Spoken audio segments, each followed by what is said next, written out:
Guys, aku mau cerita tentang kebohongan Rohingya. Dan ini cerita asli, real 100% dari sahabat aku sendiri orang Aceh. Jadi kurang lebih pada tahun 2011 di daerah Aceh Utara itu orang-orang Rohingya itu udah mulai masuk, guys. Kalian pasti tahulah konflik-konfliknya di Myanmar itu seperti apa. Orang-orang Rohingya ini, etnis Rohingya ini benar-benar tidak diakui kewarganegaraannya. Oke lah, awal-awal mungkin dramanya itu terdampar di Indonesia. Tapi makin kesini makin banyak tuh yang datang, makin banyak yang kesasar. Dan anehnya nih ya, kesasarannya itu selalu ke Indonesia. Katanya sih terdampar ya. Kalau misalkan terdampar, kok bisa ya jalurnya tuh langsung masuk ke Indonesia?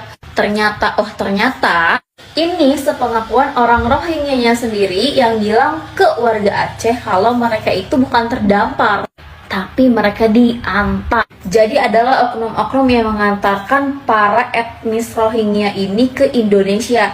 Mereka tuh diantar pakai speedboat atau mungkin sejenis kapal penumpang gitu. Nah, di tengah laut mereka barulah pindah ke kapal yang lebih jelek. Jadi seolah-olah tuh kayak mereka udah berlayar selama berbulan-bulan terombang-ambing tanpa makan. Ibaratnya nih ya, kita yang gak makan 3 hari aja tuh udah gak tahu lemas atau gimana lagi. Ini tengah laut, air aja asin loh. Apalagi di dalam kapal tuh begitu banyaknya, begitu membludak. Kalau dipikir-pikir, kalau misalkan mereka buang hajat dan lain-lain, gimana caranya?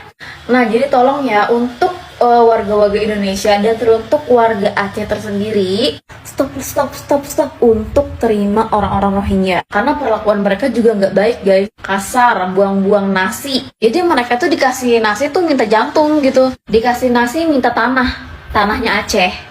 Dan jujur miris banget, sedih banget ya. Yang aku khawatirin itu takutnya dia tuh malah berkembang biak di Aceh, terus dia mengambil tahta kekuasaan. Meskipun sebenarnya mungkin nggak bakal sih sampai segitu juga. Cuma maksudnya mereka ini merepotkan sekali, guys. Mereka datang tanpa paspor. Apalagi kan di daerah Aceh ini bener-bener terkenal banget ya, Islamnya kental lah gitu dengan syariatnya. Dan aku juga nggak yakin sih semuanya itu Islam. Boleh jadi ya mereka hanya menggunakan mungkin hijabnya dan lain-lain itu ya untuk berlindung. Jadi buat oknum-oknum atau misalkan orang-orang yang menerima Rohingya, aku harap pemerintah lebih tegas dan bisa ambil tindakan ya. Karena kalau misalkan kita berpikir jangka panjang nih, misalkan 5 tahun atau 10 tahun ke depan, aku yakin etnis Rohingya yang terdampar katanya lebih dari 1.000 orang ini mungkin akan merasa bahwa Aceh ini adalah tanahnya. Jadi please viralkan dan semoga video ini nyampe ke pemerintah supaya bisa